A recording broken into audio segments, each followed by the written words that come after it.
All right. Well, for the Patreon today, we have a special interview with Risa Reyes, artist in alternative taxidermist, which is really cool.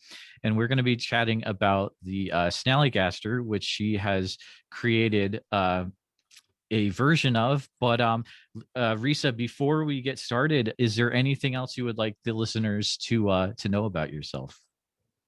I'm an artist living and working in Baltimore City. I've Awesome. been messing around with dead stuff essentially for almost 10 years. I'm a hairstylist by trade, which is Okay. like really interesting when some of my clients ask me about my like side work, and I kind of have to figure out who can handle it and who probably Mm-hmm. can't. And I Yeah. just end up saying, "Oh, I just make sculptures." Well, you do in a way. I guess it's a sculpture before you put the outside on, right? Well, I mean, it's all like sculptural work. It's 3D Okay. like objects. So yeah. That's awesome. So how did you first get into taxidermy? I'm very curious about that. Yeah, so I think with anybody that has like a curiosity in the natural world, um, they probably, as a child, had like a little box full of like sticks and feathers and Mhm. weird rocks and bones and stuff. So some of us have really held on to that as we have gotten older. Some of these people have gone on to like study the sciences professionally. Some of us have just developed like a healthy appreciation. Sometimes, you know, with people know that you collect like bones that you find in the woods and they Yeah. find a deer skull, they will give it to you. So I ended Oh up man. getting like a lot of bones in my collection, and as being like a naturally creative person too, like big box of bones, what do you do with those? So I started kind of Frankensteining them together and making like little creatures, and that kind of graduated into an appreciation for taxidermy. And then I had the opportunity to take a very basic taxidermy class Okay. that was offered here in Baltimore. And we did like a little taxidermy mole. It was taught by Divya from Gotham Taxidermy. And she ended up being like one of my really good friends later on. Oh, But it was cool. my very first experience, like actually skinning an animal and like doing the whole like taxidermy process, which was interesting. I know that I don't want to do that professionally, but it was nice, I think, to have like that a new skill underneath your belt. Yeah, totally. Um, yeah, yeah, yeah. You never know when you'll need that, right? Right. Well, at the time Could come in too, handy. I was watching a lot of like survivalist TV shows. And I Oh, was like, could totally. I be out there in the woods? Would I be able to like catch a rabbit and like skin it and use the hide? Like very basic, like primitive skills. Mm. So I mean, Hmm. I feel confident that I could probably do that now, but That's awesome. yeah. So what were the first few ones that you created outside of that class? Oh, so like I said, I did a lot of like bone work Okay. first. So I think I've got one. I got a couple over here. So before, I think I don't remember if I did this before or after the taxidermy class. But this Oh is wow. a little creature that I made out of all bones collected from That's owl crazy. pellets. Oh So wow, an owl that's really pellet is, cool. Yeah. yeah. So when an owl pellet is when like after an owl eats its meals, it will regurgitate this like essentially like a hairball, but it's filled with the stuff that it can't digest. So these Hmm. are all bones, and let's see if you can see it on like a black background. So it's That's got like a little fascinating. skull with the Yeah. teeth coming out. Its claws are actually mouse jaw bones. So this is the kind of like Huh. bone stuff that I was making. I was always really interested in like mythical creatures. I Mm. guess also being a young kid and seeing the weekly world news, which I Oh think yeah. probably for a lot of your listeners was a really good way to spark their curiosity into like cryptids and the unknown. Mm-hmm. So yeah, I started doing that kind of stuff. I started entering competitions, got some really good feedback that kind of inspired me to maybe like push my skills a little bit further. And yeah, I've been like really serious about actually like making monsters for about 2 years now. Wow. That's awesome. Um, do you remember the first creature that was, well, I guess so.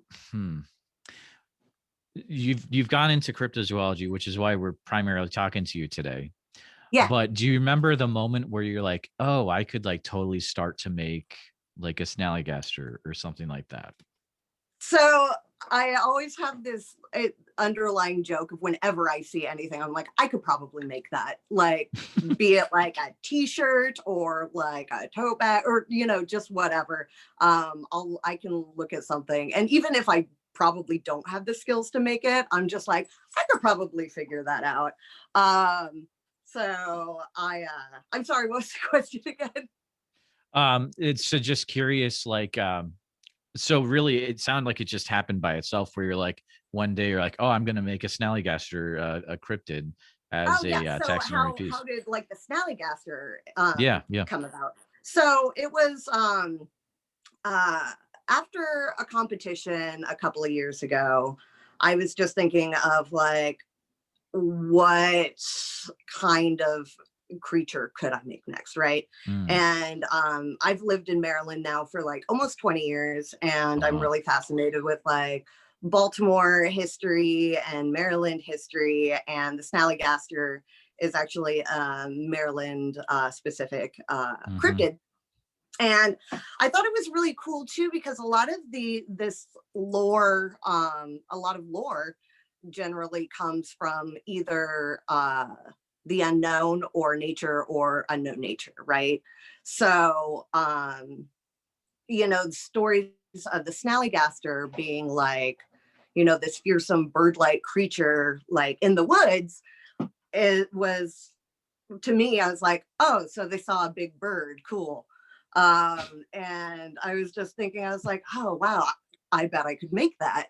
And so I did like some more research on the Snallygaster and kind of like tried to find as many descriptions as I could and kind of like took all that information and put it together, and I ended up making the Snallygaster, and I think it turned out really good.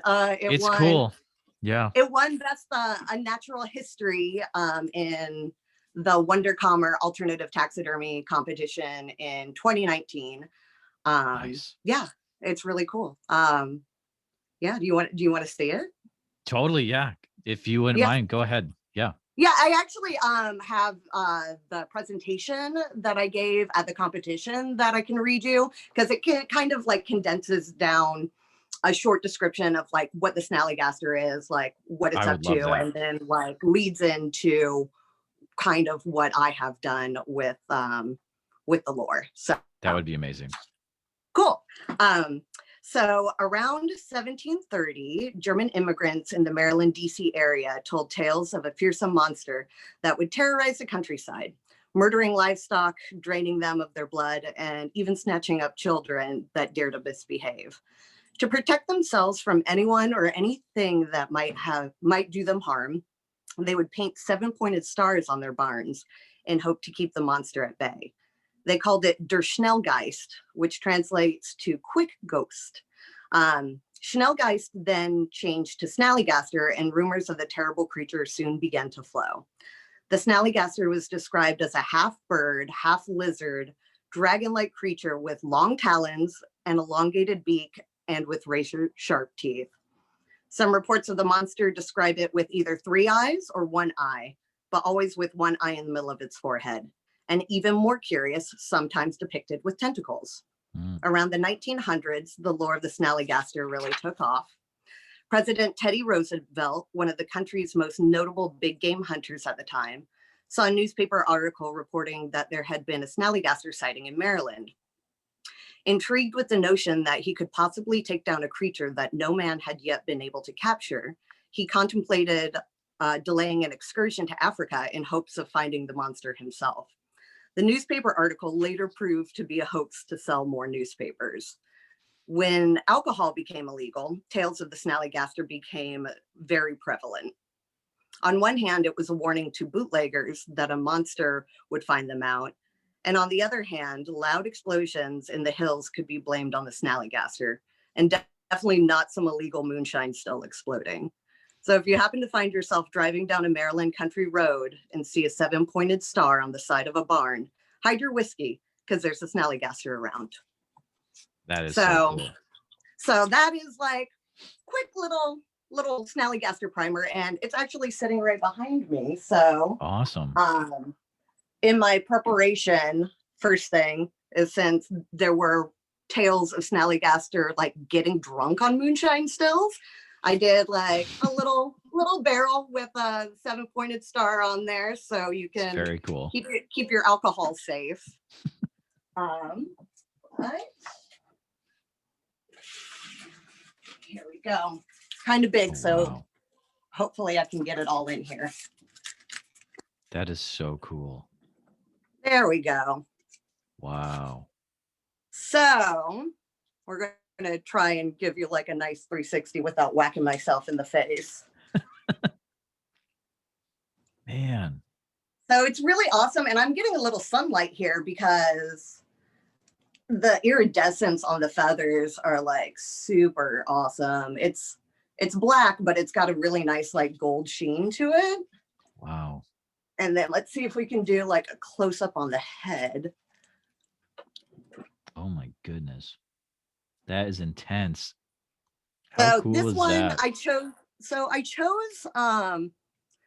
3 eyes because I actually had these albino eyes hanging out, and I was like, I just need to use them up. So we'll do that. But the Snallygaster's body is a chicken that used to live on a chicken farm. And essentially, like, I didn't have to do too much. The tail was sculpted. The scales are made out of like black duct tape cut out.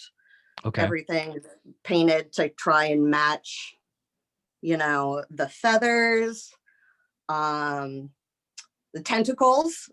So the reason I chose the tentacles to come out of the body and not the mouth is I tried not to look at too many artists' rendition of what is already out there.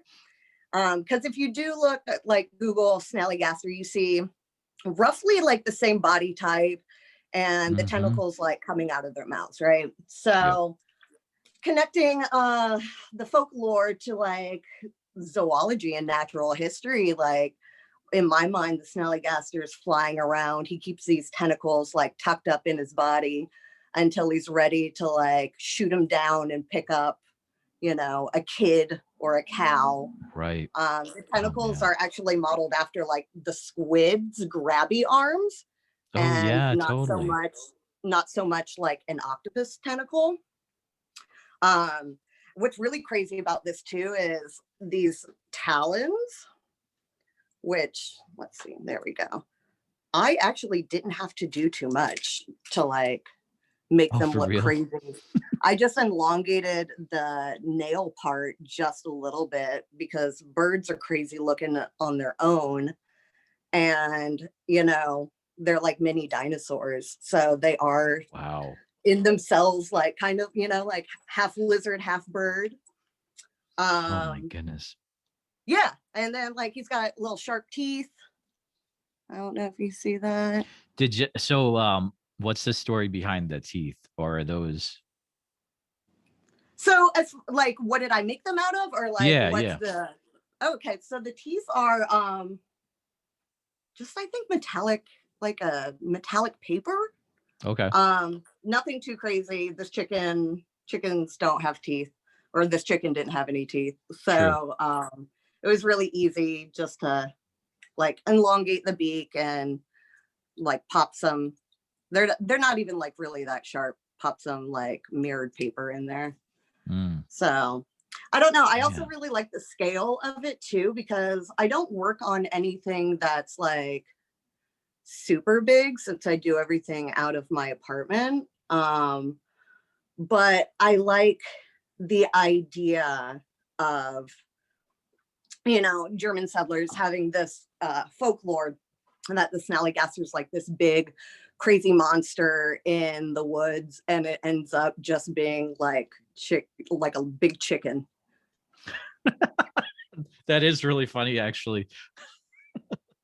Yeah. Oh my goodness. Well, I mean, like, lore gets passed down, and like a game of telephone, everything gets bigger, everything gets more exaggerated. So yeah.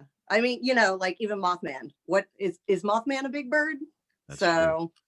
Yeah, there's many different ways to look at that, for real. Thank you for showing that off. That's like, so I saw it originally on Instagram, but it's like when you really get up close to it, like you really get it. Right. Definitely. Yeah. Like I you love put him. a lot of work into it. He's been living in my kitchen for like the past couple of years. That is so cool. Did you know that there's a Snallygaster Museum being made in Maryland? All right.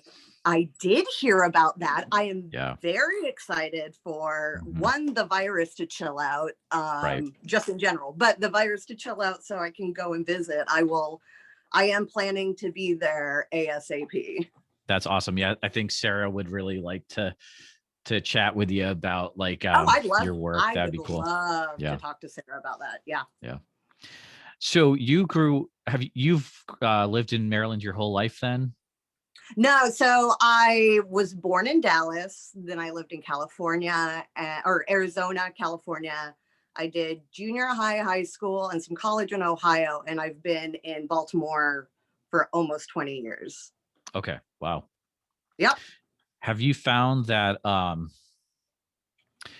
see, I've never really been to Maryland, but is it a thing where like this cryptid is like shows up in different areas of Maryland, or is it a thing where you kind of have to look for it? Or well, so it's usually like, from what I've read, it's usually like Frederick area, but DC has kind of like tried to like claim it as its own as well. Oh, really? But the Snallygaster is really one of the lesser known cryptids. So, not many people, it's not well enough and known enough for people to be like, oh yeah, well, I saw that in like Towson, but one of the things I'm actually working on is creating new cryptids for cool. Baltimore and Maryland. I have one that like the idea I've been working on for a while, but I actually made a couple of these a couple of years ago, and I've deemed it the Chesapeake Pincher, which it is. In 50 years, this is going to be a thing, right? Like, right. 30 years, this will be a thing. It'll be everywhere. This is awesome. So I really like the idea of like creating new legends too, right? Yeah. So the Chesapeake Pincher, wow. Evil fish that lives in the Chesapeake Bay, and it's got fearsome teeth, but it also has little claws that come in to get you. Because Maryland people are obsessive over blue crabs, and these are like authentic blue crab claws. And just getting like, I have some, not to break the fantasy, but an antique Piranha Mount. And oh my goodness, that is so cool. So yeah, I'm doing that. There's a harbor hag idea that I have. That's cool. Yeah. Let's see. There's are you familiar at all with the fur-bearing trout? Yes, I've seen pictures of the fur-bearing trout. Did you make one of those? I did make one of Oh those, man, and it is like from the waterways here in Maryland, and it is brown and it is just a little scuzzy looking. So that's amazing. I'm curious. So you said like, so you were working with an antique Piranha Mount. Where are you? uh-huh. I mean, is there other places where you're finding this? Are you just find them in antique stores or like? So actually, like now, I will. We're before the pandemic, I was Right. able to go out, and I'm a collector anyway. Like if you could not see all of the crap behind me, It's amazing. um, Yeah. but I love going to flea markets, estate sales, Oh my looking for like goodness. weird stuff. I still collect antique taxidermy. And so coming across stuff naturally, like out in the wild, I really like. And I get Mm-hmm. sparked with a lot of like uh, lots of curious ideas from some of the stuff that I just see out there. Um, Now that that's not happening, I do know people and other collectors that will, if they do see like a piranha for like a relatively good price, they'll Yeah. be like, "Hey, I'll pick that up for you and I'll send it to you." Or, um, you know, I'm friends with several taxidermists as well, Mm-hmm. and if they have like the body of the chicken I got from a farmer friend of mine, and yeah, so that's generally how I source most of my stuff. I'm lucky to have like a really good network, but really I don't think, like with the smaller bone creatures, I was ordering, you can order owl pellets off the internet and like spend an afternoon like sitting at the table and just True. picking them Yeah. apart and picking up the bones, and there's really no rhyme or reason to like make what you want to make. Like no one can tell me that like this is wrong, right? Like this No, is definitely not. That's so like, cool. it's a little fish turtle man Yeah. Nice. guy, you know? Like if if it doesn't exist and I'm making the legend, then then it's right.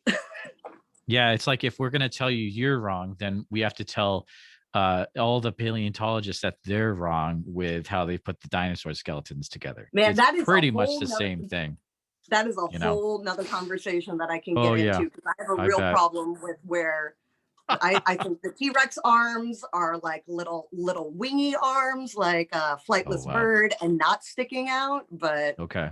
I feel like in like 10 years that's gonna come out, just like we discovered that they had feathers. So Yeah.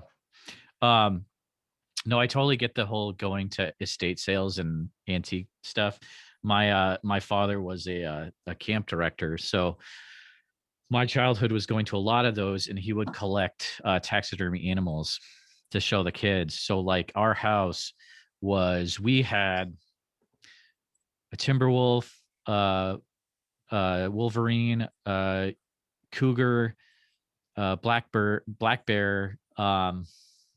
I mean, pretty much any large animal you could think. We had a moose head, deer head. Like it was intense. At this point in my life, I realized how unique that was and not a normal childhood. But yeah, he no, was quite the collector. that's a really really cool experience to have though, Yeah. because the whole art form of taxidermy was Hmm. made to be like a teaching tool and Yeah. preservation of the natural world, and show people like these animals that are out there, right? And I think that's really cool. That's really important that like we have these vintage mounts still. Exactly. And Um, some of the yeah. older mounts, it's like, man, they were done a different way than they were today. Cause you look at the faces and it's like something happened with that Well, yeah. taxidermist. So when a lot of people see like that derpy taxidermy, That's I exactly what I mean, mean. Yeah. one, it could be like an unskilled taxidermist, but Sure. there's there's one lion in particular that's pretty famous on the internet for looking like real crazy with almost like human like teeth. Okay. And when naturalists and explorers were coming back with these rare skins of animals that nobody back home has seen, and they're like trying to recreate it from either memory or give it to Mm, somebody that only has like a written description and maybe a drawing of the animal like before it's skinned. So it's like, I guess somebody gives you a a set of like a bag of clothes, right? Like mhm. shoes and like essentially the outer coverings, and you've never seen a person before. Like, how do you put that together? You do your Oh best, yeah, and right. maybe it comes out a little lumpy, and maybe there's like socks on the like ends of the shirt sleeves because you think that's like where they're supposed to be. Um, but you know, like I think we got it together Yeah. as people and tried to figure like we know what animals look like now for the most part. True. I mean, yeah, with the internet and like, I mean, there are some things like when you're doing like a crypto cryptid, you have to use your best ideas, like you said. But it's like, yeah, and then there's a guy who made the taxidermy Bigfoot. Like, Oh, so yeah, Ken yeah, Walker. yeah. He is awesome, and really I got really excited when I heard the movie was going to come out because I was already like kind of melding like my interest in cryptids and like taxidermy or like animal preservation together and trying to create new animals. And if you've seen the movie, he talks about like trying to make this animal or this creature that has no standard to go off of. Right. So he's Exactly. trying his best, but like I mean, like I said, you can't really say it's wrong. So No, you can't. What's the like your Snallygaster is just as good as the next one. exactly? Yeah, and I think you're probably the only person who has made a taxidermy snallygaster, right? I'm gonna guess you As are. Maybe not. as far as I know, but I think that's kind of sad. Like I really one of the reasons why I started making these creatures and especially like the Snallygaster, I can't believe with like, the exception of Ken, who has like world renowned world champion taxidermist, does amazing recreation Mm, work. But as far as that, like I don't think any contemporary people are like really doing too much in the way of recreating like specific cryptids. There are a ton of like amazing artists out there that are making monsters. I don't want to say that they're not because there are, and I'm very yeah. excited to see like new creations and new Oh chimera man, and new monsters coming out, and like the lore that they put behind them too is like really great. I love that's like really awesome. good backstory. um but yeah, like I was really surprised. I was like, really, no one's made a Snallygaster. That's interesting. That's so cool. Like Mothman, I assume that I have a working idea of how that would like go in my head. Um, Are yeah. you contemplating? Oh, man, Mothman would be pretty wild if you were to do a man. That would be Yeah. cool though. Well, so yeah, But that is a dream with for a large studio space and a lot of like materials, but yeah, like I can definitely see how that would work. And that would be I'd awesome. say go for it. Like there would be, man. I don't know. Do you know about the Mothman community? They are pretty intense. They're very They intense. really are. Well, I mean, yeah, so you would definitely have to make sure Mothman's got like a juicy butt for one. Okay, thank Uh goodness that you know. Like, I was like, I don't want to bring it up, but it's like I would hope that she would know. Like, you know, yes, yeah. yeah. Mothman people, like they are also my people. I love them, but yeah, like I feel like if you didn't put the butt on the Mothman, then you would have some serious explaining to do. And a killer set of abs too is Oh the yeah, other thing. You know, it absolutely. kind of goes hand in hand. So Right. Yeah, I have a 4-foot frogman in my closet that I started at the beginning of the really, pandemic. Oh, that's cool. I don't know if or he will be done eventually, but like he kind of got put on the back burner once I started doing some other projects. But that's like the only, I think, like established cryptid, like the Snallygaster. I got the Frogman. I've done a couple of like Jenny Hanovers, but I don't know. There's a fine line between like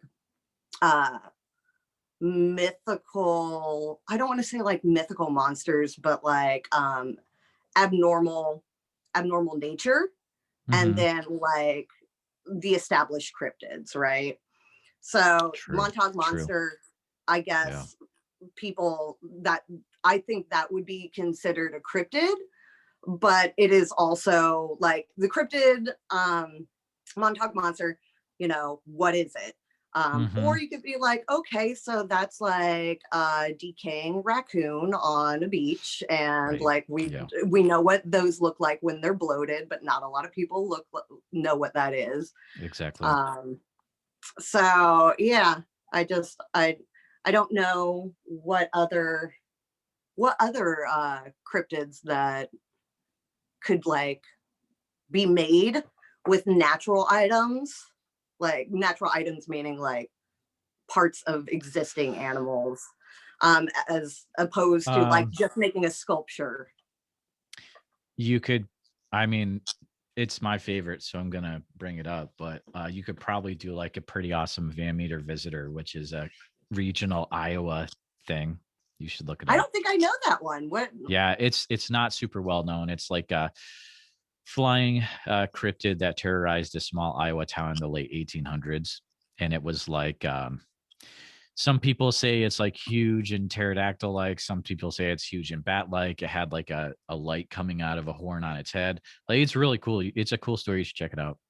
But hey, you know what? Like I probably will, because anything bird related is automatically really easy to do. Like for real, check it out. You can turn a chicken into a lot of different kinds of stuff. I'll tell you. It's awesome.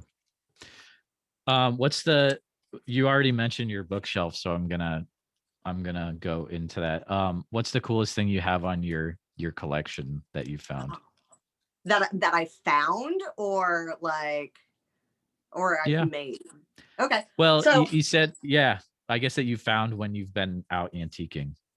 Okay, so I don't think I've got a couple of things. Oh, I've got actually a lot of stuff in here. I can show you one thing that I got from one of my collector friends.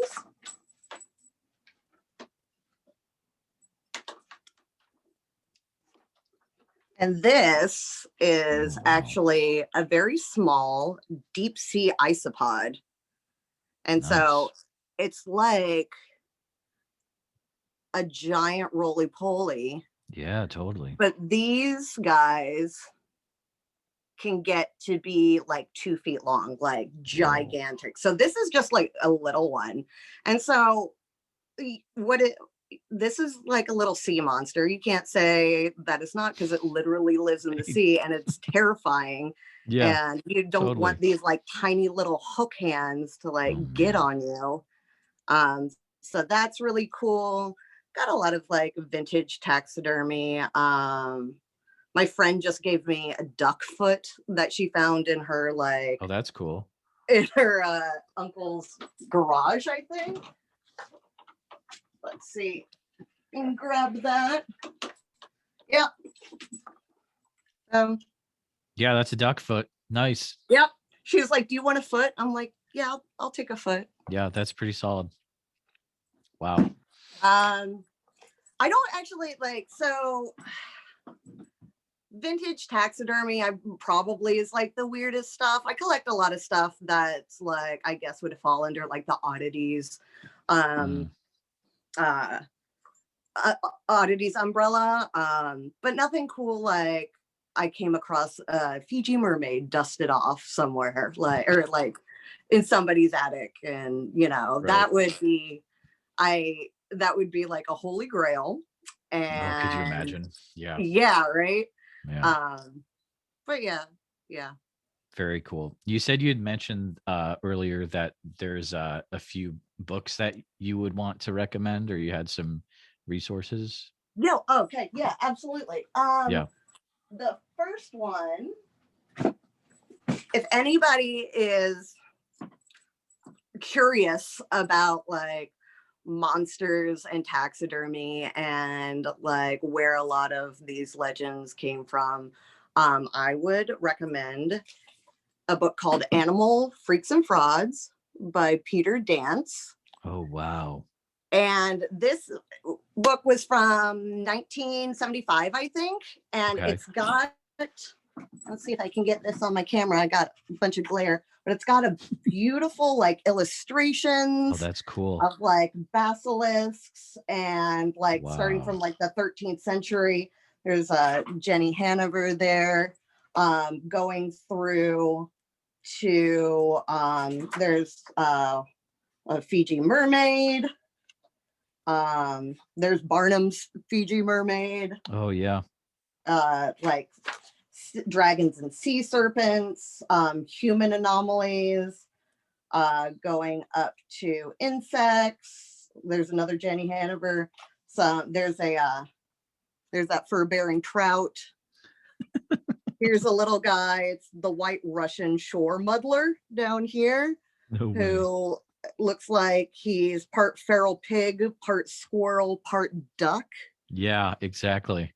So it's like creatures like this, people have been making them for years and for centuries even. And, you know, you got your hands full of like established cryptids, but there's like little monsters that That's like people don't intense. even know about. So that's cool. I like that one. If you're interested in trying to do taxidermy yourself, I would recommend this book, Stuffed Animals by my friends Divya and Katie.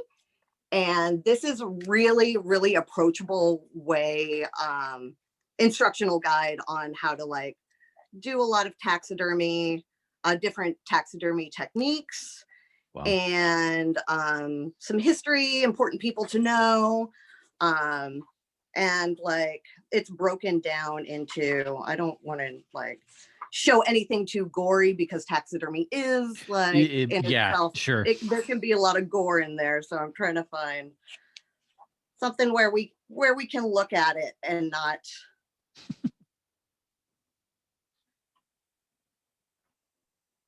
Let's see. Well, I will say there is a lot of like, if you're not comfortable with like looking at dead stuff, then you probably won't be doing taxidermy anyway. Here we Yeah, go. makes sense. All right. Here's a nice instruction. Very beautiful pictures, easy to follow on like how to set like an eye or like pack an ear for a Wow. mouse. But there's birds, small mammals, a little bit larger mammals. There's even roadkill recipe in here. So Oh, what's that mean? so there are people that will use, in the spirit of like using the whole animal, you know, cook what they have. And sometimes that is a result of roadkill.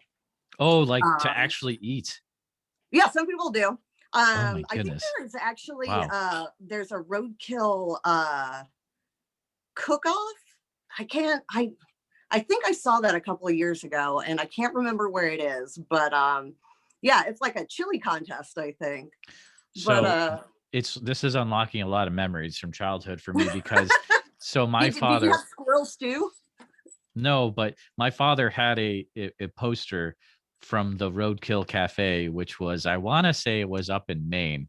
Of course, it's not actual roadkill, but it was like a whole like touristy thing where you could, you know, the dishes were supposed to be like, oh, it's an opossum or whatever, you know, like. Right. I Yeah. think it's really wild to think that, you know, there's such a separation and taboo of like some meat eaters. I am a meat eater now. Mhm. But some meat eaters that will gladly go to, you know, the supermarket, like aisles of essentially death and carcasses, and bring home Mm. like your chicken and cook it up and stuff. But like the thought of eating a squirrel is not like Right. very appetizing. I can't say that like I crave squirrel or anything. But I think it's really important for people that choose to do that to like also realize that, you know, we're all meat. And like maybe because, you know, a squirrel is more of a charismatic animal, there are people that will shoot squirrel and like make a squirrel stew. And that's that. Oh, I know. I live out in Iowa and I totally know this. Oh yeah, yeah. So There's I some have two weird more stuff. books. I have this one, Taxidermy and Art, which is really cool, and it is a book with like a ton of like really cool taxidermy artists, people to know, people that are using Cool. animal remains in their artwork. Oh, this is Kate Clark, an artist that I was actually able to visit her studio, I think 2019. And she does these beautiful like mounts with human faces. A lot of people think they're like super creepy, but I think they're absolutely beautiful. History of notable taxidermists in the front, also a small tutorial on taxidermy in the back. So if you're not ready to like go full force and you want something a little bit more approachable, this one's really good. And I got this from an Instagram suggestion, and it's clip art, but it's monsters and beasts. That's cool. And it's all illustrations of like monsters and beasts. This is an illustration that actually is my screensaver. This is a harpy, illustrated by Ulysses Aldrovandi, who was credited as like the first naturalist. But lots of mythical creatures in here, really sparks the imagination. Lots of weird sea creatures, which I've been really getting into lately. This guy, like, got some little dingle dangles, dangle fish, I guess, you know? So I really like this. I just stared at it for hours, like when I first got it, but this is really good to like get those creative juices flowing so you can create your own monster. Wow, Risa, thank you so much for hanging out. Like, this has been a really cool conversation about the Snallygaster and definitely taxidermy. Thank you so much. Awesome. It was my pleasure. What is the best way for listeners to keep in touch with what you're doing, and if you have any like other future cool creations? So I have an Instagram, and it is at split endings on Instagram, split_endings. And I also have a website, which is www.risareyes.com. It's actually split into two categories on the website currently, where it has more fine art pieces, which are still weird. So go check those out. And then like the sideshow, which is has a couple more of like my mythical creations on there. Nice. I do end up like hanging out on my Instagram a lot. So if you want to shoot me a message on there, split endings is the way to like get in touch with me the fastest. Very cool. Very cool. Man, thank you so much for hanging out. I hope you're able to chat with Sarah and make a connection there. That would be really cool. Yeah, that'd be awesome. Thank you so much for having me. You got it. Have a great rest of your weekend. Yeah, you too.